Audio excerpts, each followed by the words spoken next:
El Camino de la Felicidad, un programa para la reflexión y la superación.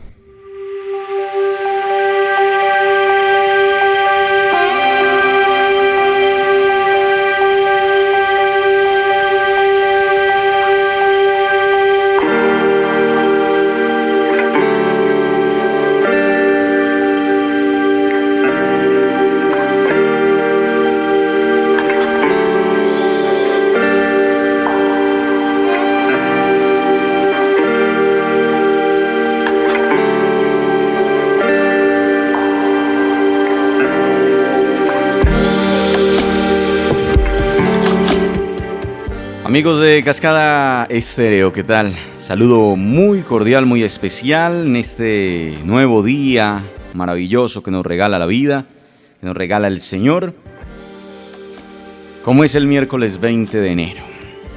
Y en este día, medio de la semana, qué bueno poder empezar nuestra jornada como cada día, con buenas reflexiones, buenas meditaciones, a través de nuestra radio y a través de nuestro espacio radial del Camino de la Felicidad. Quiero en primer lugar saludar a esas personas que se han ido convirtiendo en fieles oyentes de nuestro programa, muchas personas que ahora se animan a escuchar también nuestro espacio radial, gracias a que estamos en este horario de la mañana, en este horario tempranito también, y que les ayuda y les permite escucharnos a muchos. Entonces, de verdad que muchas gracias por eso. Recuerden que nuestro espacio radial está emitiéndose en vivo a las 5 de la mañana, con repetición a las 5 de la tarde, y por supuesto también es muy importante que ustedes sepan que a eso de las 10 de la mañana se publica también este espacio radial a través de nuestras redes sociales, a través del canal de YouTube, El Camino de la Felicidad, y a través de la página de Facebook. También las personas que quieran hacer parte de nuestros grupos de difusión o de nuestros canales también, a través de los cuales les llegan las meditaciones diarias, ya saben que nos pueden escribir en el WhatsApp 313-680-2965 y simplemente escriben ahí: quiero ser seguidor del Camino de la Felicidad. O si ustedes tienen instalada la aplicación Telegram en su dispositivo móvil, también pueden entrar allí y buscar el canal @El Camino de la Felicidad Total. Así se llama en Instagram nuestro canal, @El Camino de la Felicidad Total. Entonces, son herramientas, mecanismos para que usted en cualquier momento del día pueda escuchar este espacio radial. Si bien realizamos el programa temprano, hay opciones de escucharlo durante el día y las personas que tienen su dispositivo en cualquier horario. Programación a la carta, como decimos nosotros, reflexión a la carta. Amigos, retomando entonces un poco nuestras reflexiones, retomando un poco nuestra meditación, la que empezábamos el día de ayer acerca de propósitos de Año Nuevo y todo lo demás. Hablemos de esos propósitos de vida que no solamente aparecen en principio de año, sino que uno como que constantemente quiere estar aplicando a su vida. Pensemos un poco que todos queremos estar cambiando, por decirlo así. Queremos estar mejorando. Y eso es algo fundamental, eso es algo vital también. Y por esa razón, obviamente es importante meditar acerca de ello. Hay una historia que me encanta, me parece muy curiosa además, aquella del orador que estaba ante un grupo de alcohólicos, ¿sí? Tratando, de darles una reflexión para que dejaran el alcohol. Y lo que hizo este hombre fue poner 2 vasos de agua frente al público. Uno, o 2 vasos más bien llenos de un líquido blanco, ¿cierto? Transparente. El uno era agua y el otro era efectivamente alcohol. Y lo que hace este orador es echar un gusano en uno de los vasos en el que contenía agua y el gusano simplemente se desplaza y sale del vaso. Y echa el gusano en el otro vaso, en el vaso con alcohol, y el gusano inmediatamente se muere. Y el orador llega y dice, bueno, cuéntenme de sus conclusiones. Y por allá levanta uno de los asistentes la mano y le dice, pues con lo que respecta a mí, que si seguimos bebiendo no vamos a tener gusanos. Amigos, un poco el programa busca, cuando hablamos de cambios, cuando hablamos de propósitos, cuando hablamos de instaurar nuevos hábitos, nuevas disciplinas en nuestra vida, hablamos precisamente de desaparecer, de extirpar, por decirlo así, esos gusanos que nos han ido metiendo a través de la historia en nuestra vida, en nuestra mente, y que de alguna manera han sido engaños, ¿sí?, por los cuales hemos tenido una serie de conflictos psicológicos internos que nos hacen pensar que X o Y cosa que haga, X o Y cosa que intente, es delito, es pecado, es, qué sé yo, es algo nocivo. Y resulta que son solo, en muchas ocasiones, ideas. Ahora, esas ideas nos las imponen no por maledicencia, no por mala intención. De hecho, empieza por los padres. Con los niños, nosotros como padres cometemos muchos errores con nuestros hijos, así como nuestros padres a su vez cometieron muchos errores con nosotros. Y tiene que ver con no toque, no coja, no haga. Y de alguna manera lo que le estamos diciendo al niño en esa situación o en ese tipo de contexto, le estamos diciendo al niño que él no vale. Le estamos diciendo al niño que su pensamiento no importa o que su forma de pensar natural no importa. Le estamos diciendo que los mayores somos más importantes que él. Ahora, no lo hacemos de mala intención porque queremos que el niño no se nos aporree, queremos que el niño no se nos ensucie, queremos que el niño, en fin, se comporte, ¿sí?, bajo algunas reglas que la sociedad nos va imponiendo. Pero si nosotros analizamos, el niño actúa naturalmente, el niño actúa bajo las condiciones normales y naturales. Y hay algo que el niño tiene naturalmente y es el amor por sí mismo. El amor por sí mismo. Lamentablemente el amor por uno mismo, lo que uno llama autoestima, se va perdiendo durante el transcurso de la vida, se va perdiendo mientras crecemos. Digamos que la autoestima, el amor propio, se va extraviando por esas mismas situaciones. Porque entonces, a medida que crecemos, nos están imponiendo o diciendo que tenemos que pensar más en el otro, más en el prójimo. Y no estoy diciendo que eso esté mal, eso está perfectamente bien. Lo que está mal es pensar solo en el bienestar del otro sin pensar en el bienestar propio. Lo que no está bien es simplemente pensar en dar o donar el amor al otro sin pensar en el amor propio.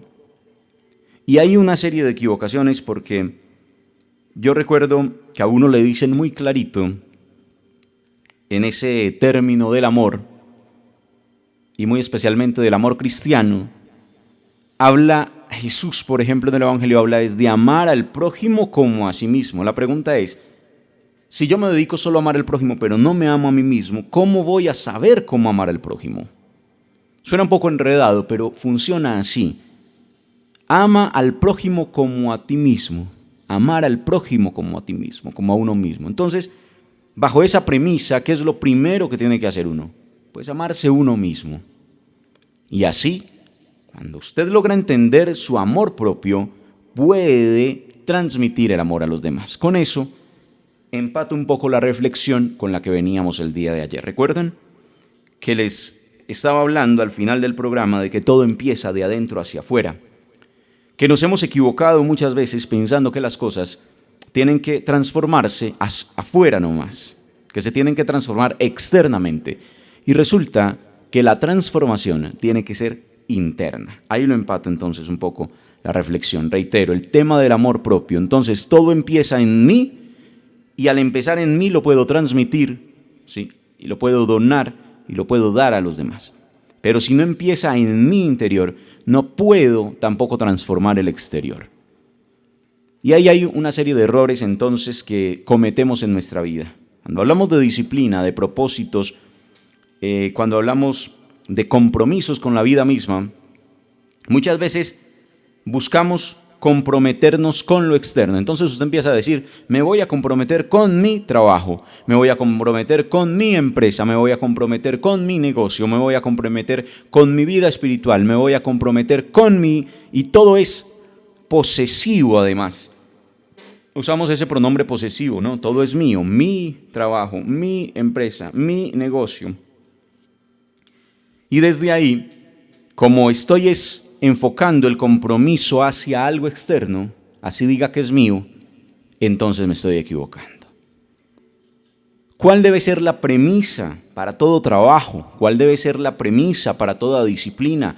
¿Cuál debe ser la premisa para todo lo que decidamos hacer en nuestra vida? Debe ser, me comprometo conmigo. Ya. Ojo. El compromiso no es externo, el compromiso no es con tu trabajo, el compromiso no es con tu negocio, el compromiso no es con nada externo, el compromiso es contigo mismo. Porque si estás tratando de comprometerte con tu trabajo, pero no te comprometes contigo, tu trabajo no te va a llenar.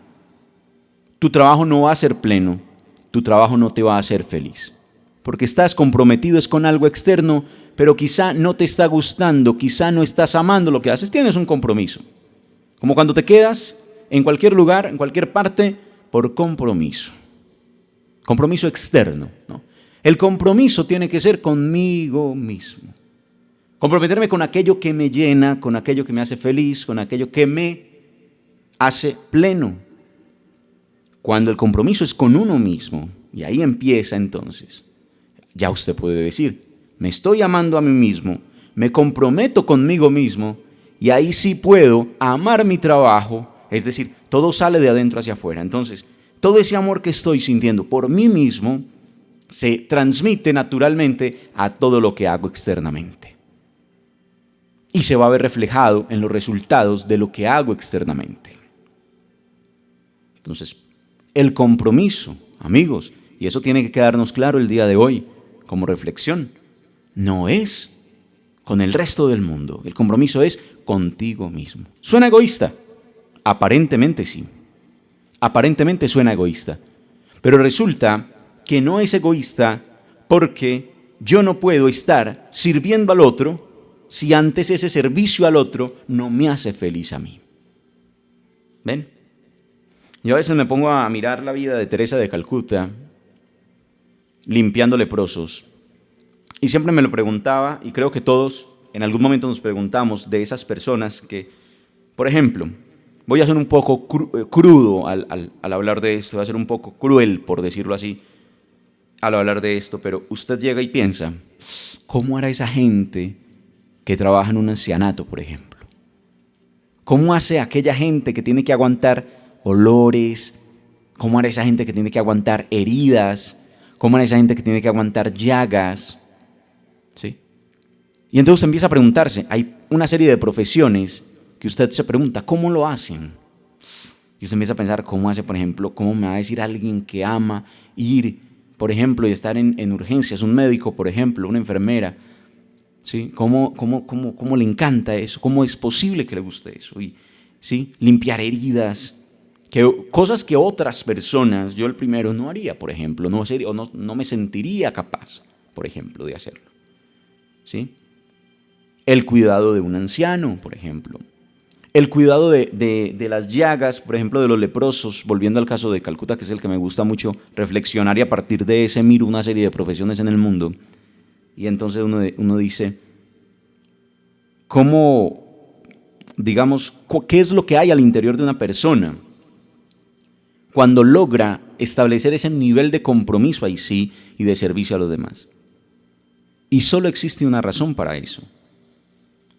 Y resulta que es esa en la que muy poquita gente piensa. Y es el amor propio.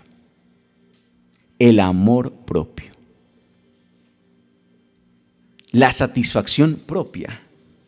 Pero no es el que dirá el otro. Porque yo creo que a Teresa de Calcuta lo que menos le importó en su momento le importaba era que la gente la mirara y la admirara por eso. Lo que menos le importa a un médico es que lo admiren por eso. Lo que menos le importa a X personas, ¿sí? O a esas personas que realizan ese trabajo, es lo que piensen los otros. Hay una satisfacción interna, es de ellos, una satisfacción personal, una felicidad interna que da ese trabajo, que da ese servicio. Pero todo empieza adentro. ¿Qué me satisface a mí? Es un compromiso consigo mismo, no es ni siquiera un compromiso con el otro. Es un compromiso con uno mismo.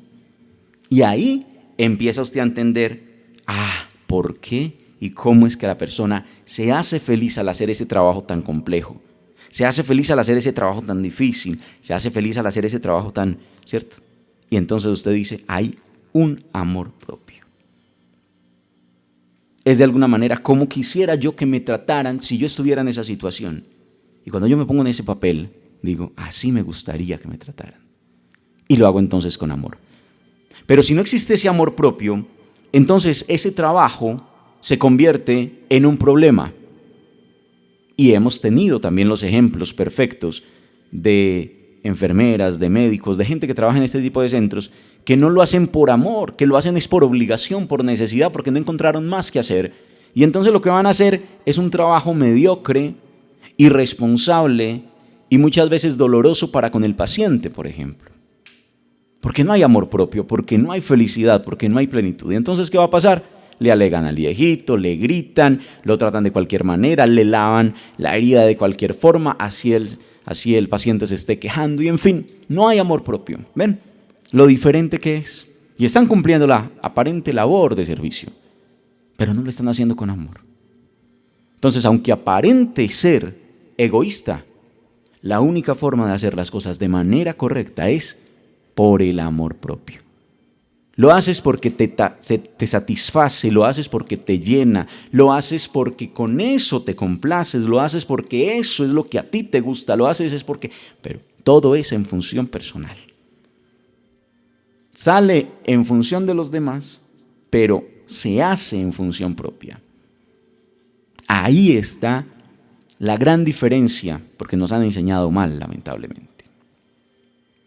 ¿Qué te hace feliz? ¿Qué te llena? Hay un cargo o hay una profesión que para mí es de las complejas. Yo sé que es muy difícil hablar del tema, pero, por ejemplo, la docencia, la educación.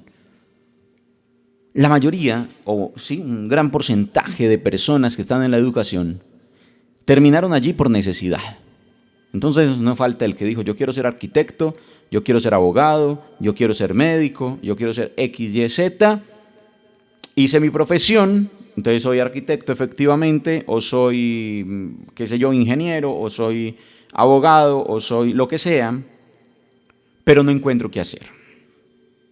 No aparece un trabajo que vaya con eso que me llena, con esa profesión.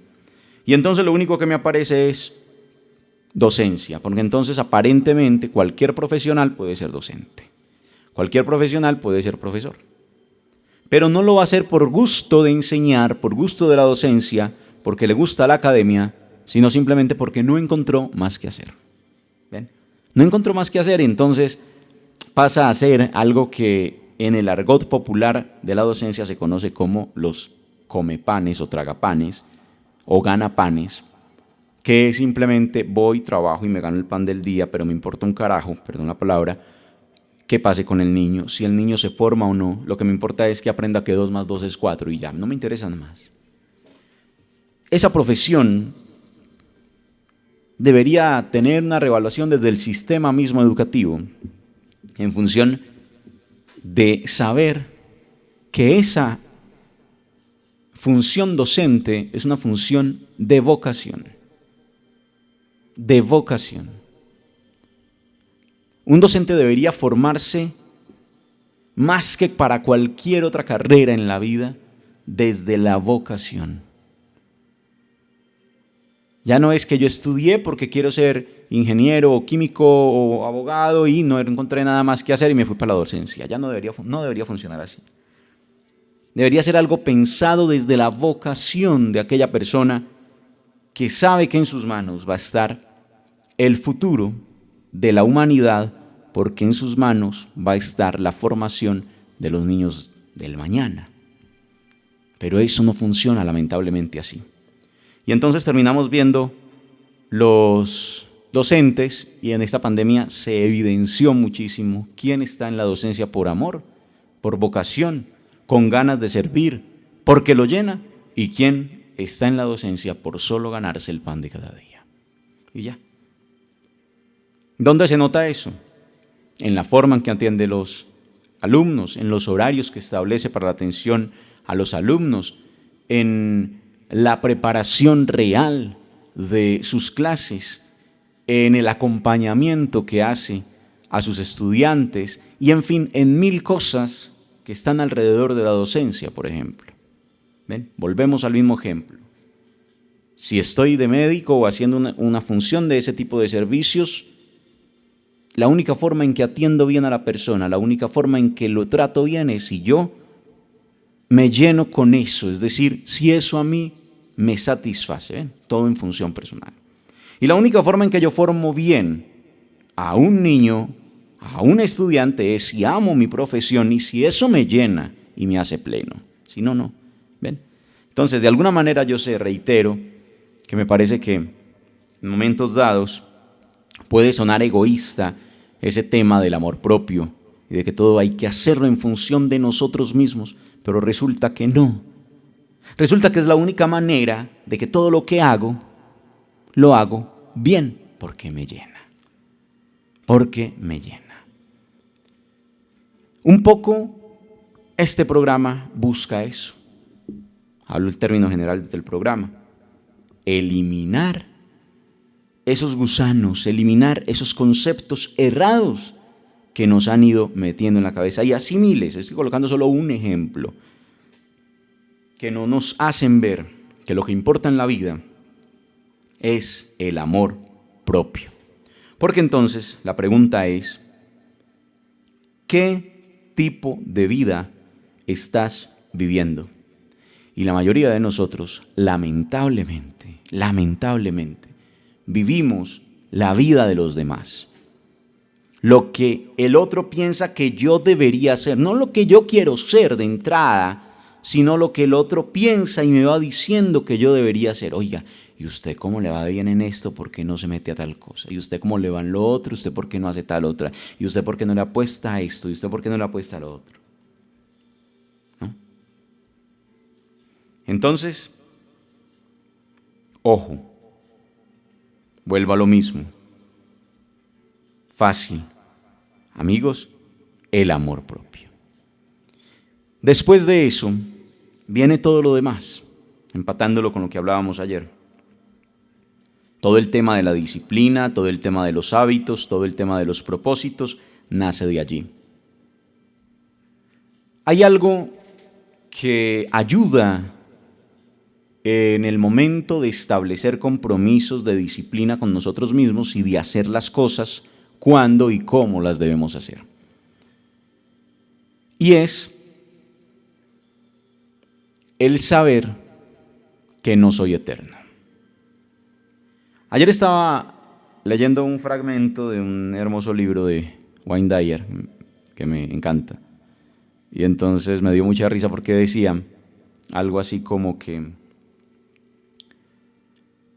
para tomar la decisión correcta en la vida y para animarse a hacer lo que queremos hacer en la vida, lo único que tienes que hacer es mirar por tu hombro, mira por tu hombro, ¿sí? Y te vas a dar cuenta que siempre tienes un acompañante al lado, un compañero que te acompaña constantemente. Y a falta de tener una palabra mejor para definirlo, vamos a llamarlo tu propia muerte. Ahí está. Los viejos dicen que uno la tiene detrás de la oreja, ¿cierto? Recuerdo que a uno siempre le decían, no, mijito, es que la muerte está detrás de la oreja. Es decir, siempre tienes un acompañante ahí a tu lado, se llama tu propia muerte. Ahora, ¿qué puedes hacer frente a tu propia muerte que te está acompañando siempre? Lo que puedes hacer es o tenerle miedo o usarlo en tu propio beneficio. ¿De quién depende la elección? De ti. ¿Qué haces con eso? O te llenas de miedo o la usas en tu beneficio. Siendo la muerte algo tan claro, algo tan real, algo tan inmediato, por decirlo así, y siendo también la muerte una propuesta tan eterna, y al revés, la vida siendo tan extremadamente breve, hay una pregunta que te tienes que hacer. Pregúntate esto. ¿Debes evitar hacer las cosas que realmente quieres hacer? Hazlo de manera particular o personal. Hazlo en primera persona. Debo evitar hacer las cosas que realmente quiero hacer. ¿O voy a seguir viviendo la vida que los demás quieren que yo viva? Yo creo que la respuesta es simple. Ve y vive tu propia vida. Sé tú mismo, goza, ama, vive tu vida.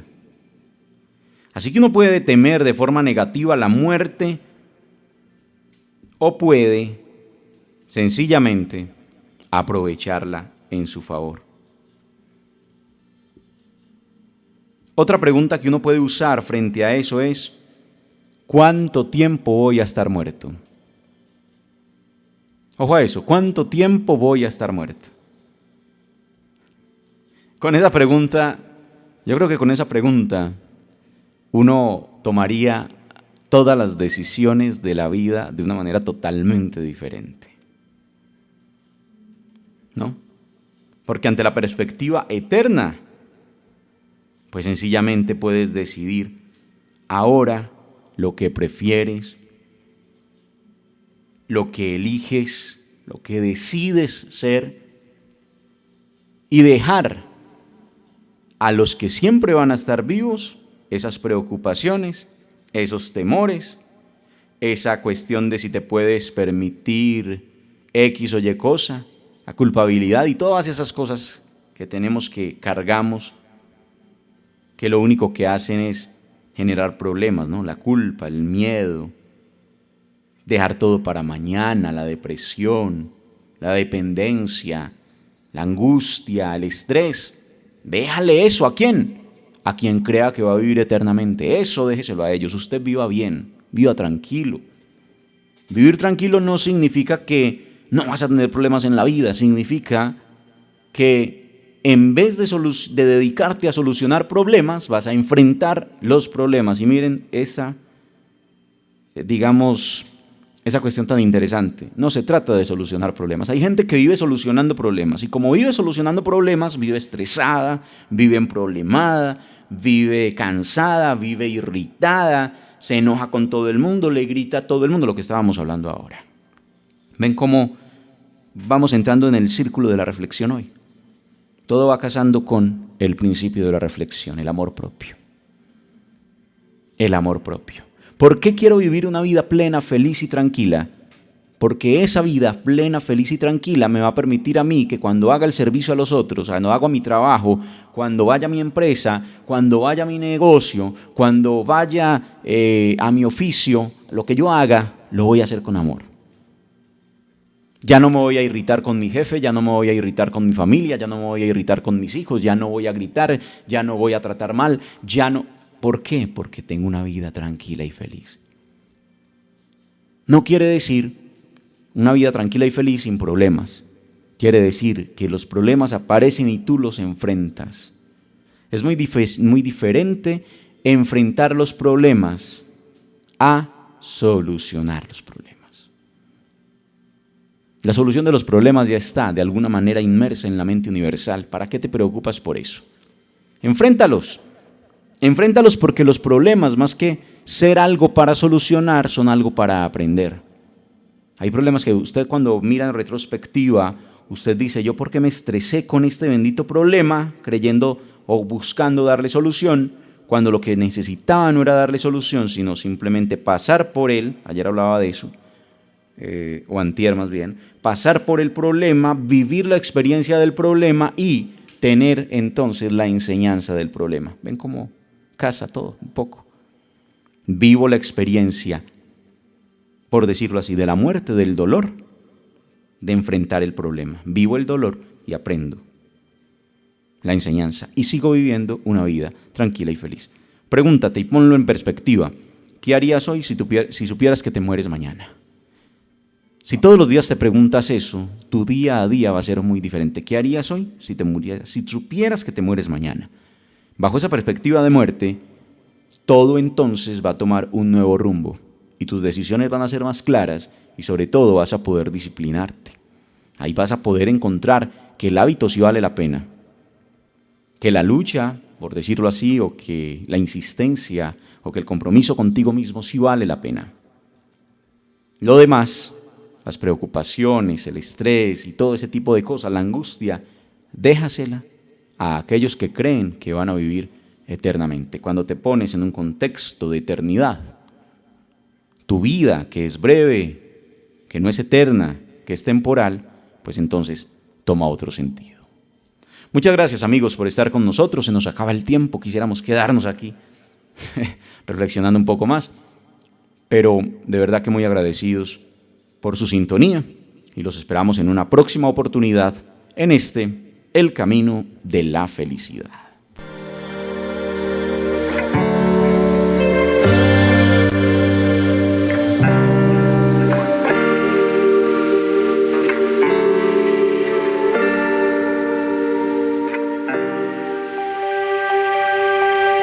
El Camino de la Felicidad, un programa para la reflexión y la superación.